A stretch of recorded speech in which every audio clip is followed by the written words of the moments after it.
Bonjour à tous, bonjour à toutes et bienvenue pour cette vidéo dans laquelle on va voir une partie très intéressante qui va nous permettre de parler du secret pour éviter ou en tout cas diminuer drastiquement le nombre de gaffes.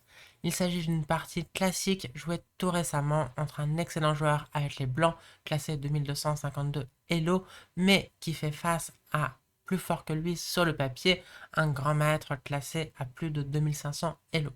Mais le joueur avec les blancs est en train de faire la partie de sa vie. Il a sacrifié une pièce dans une sicilienne avec roc opposé, obtenu une forte attaque sur le roi noir et vous voyez sur la jauge qu'il est totalement gagnant. À partir de cette position, voici ce qu'il a calculé. Dame H6 échec, incroyable sacrifice de dame. Les noirs sont obligés de prendre, ce roi H8 c'est maintenant avec dame prend F8 ou pion G7 et ce roi F6 on pousse G7 avec échec à la découverte et c'est donc fini. Donc après dame H6, les noirs sont obligés de prendre. Ils poussent quand même G7 avec deux énormes menaces. G prend F8, dame sur échec et également H8, dame sur échec. Donc ça a l'air totalement gagnant.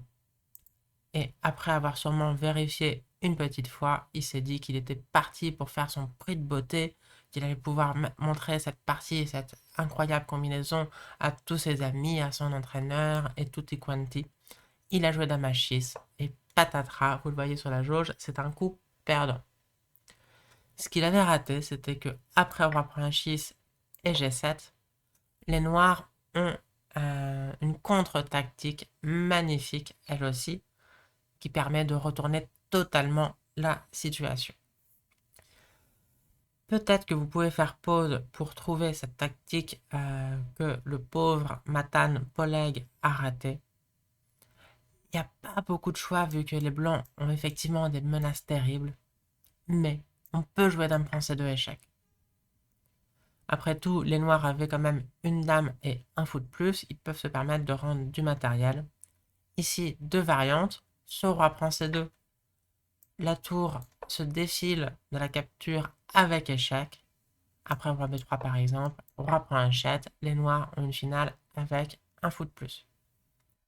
C'est la partie et évidemment les blancs se sont inclinés. Mais ici, comme on a quand même des terribles menaces, on peut aussi se dire, mais attends, je joue roi 1 et tout va bien, j'ai encore menace de capturer la tour sur échec ou de faire H8 dame suivi d'un mat rapide. Mais ici, les noirs gagnent à nouveau avec dame C1 ou dame D1. Dans les deux cas, ça dévie la tour et maintenant c'est pas roi prend H7 mais roi prend G7. Et là encore, les noirs sont totalement gagnants. Donc, qu'est-ce qui s'est passé dans la tête du joueur pour qu'il joue quand même dame H6? Il y a plusieurs effets. Le premier, on peut le qualifier d'optimisme naïf, ce que les Anglais décrivent par wishful thinking. C'est-à-dire qu'on a tellement envie que dame H6 marche, on était déjà en train de faire la partie de sa vie, c'est peut-être la première fois qu'il allait battre un grand maître, on a tellement envie que ça marche que on voit que les variantes qui marchent et même parfois on part très loin. On s'imagine déjà, comme j'ai dit tout à l'heure, publier la partie sur les réseaux sociaux, la montrer à ses amis, à ses entraîneurs, etc.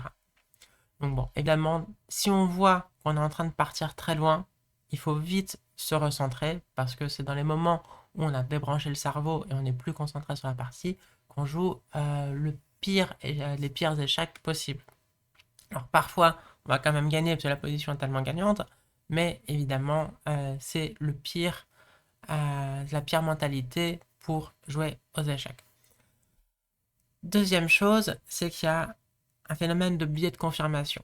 C'est-à-dire que quand il a vu dame H6, roi prend H6, G7 dans sa tête, très facile de se dire, ah bah là je menace G prend F8 à dame, donc par exemple, s'il fait roi prend H7, je fais G prend F8 dame, j'ai une qualité de plus, je vais le mater, tout va bien. Ou alors, donc je menace G prend F8 dame, s'il fait dame prend H7, je fais G prend F8 dame sur échec, c'est peut-être encore mieux, je vais le mater. Mais en fait, si on sait qu'on menace G prend F8 dame, il n'y a même pas besoin vraiment de regarder ces variantes. Alors, on peut les checker, évidemment, c'est bien, mais ça part pas la menace. Ou pareil, si on se dit je menace H8 dame sur échec, donc par exemple, s'il fait tour C8, menace ma tente de coup, eh ben je fais H8 dame.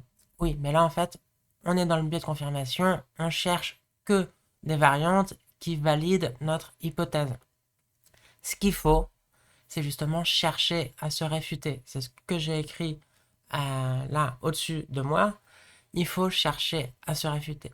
Ce dame prend C2, selon votre niveau, vous pouvez vous dire que c'est une ressource incroyable, qu'elle est cachée, etc. Bon, c'est vrai que c'est joli, mais si on monte cette position-là à un joueur moyen à 2250 Elo, il va trouver en quelques secondes. Si on lui dit les noirs jouent et gagnent dans cette position, c'est 5 secondes maximum pour trouver dame prend C2, tour C8 échec.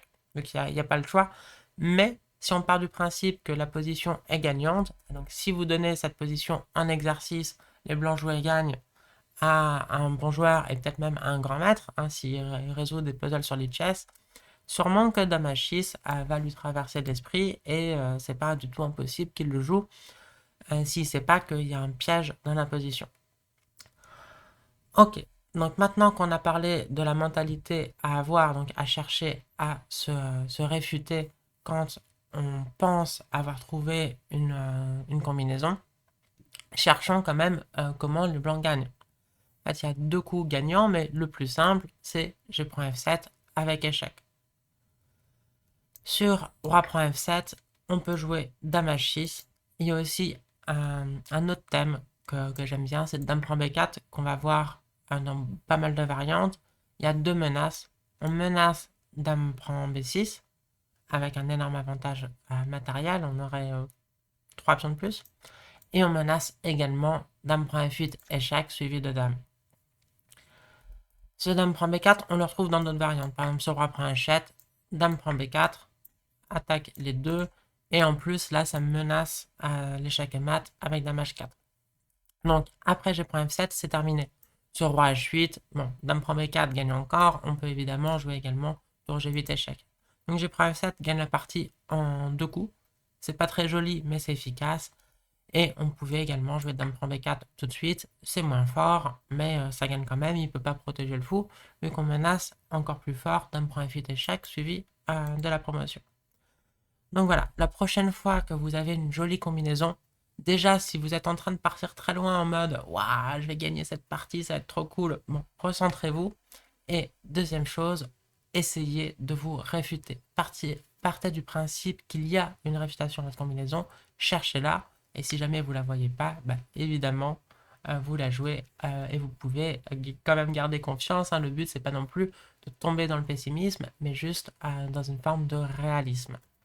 Voilà, j'espère que cette vidéo vous a plu. Si c'est le cas, laissez un petit like. Évidemment, je vous rappelle yoshacademy.fr où vous pouvez retrouver cette vidéo accompagnée du PGN et également de l'exercice en format interactif, évidemment.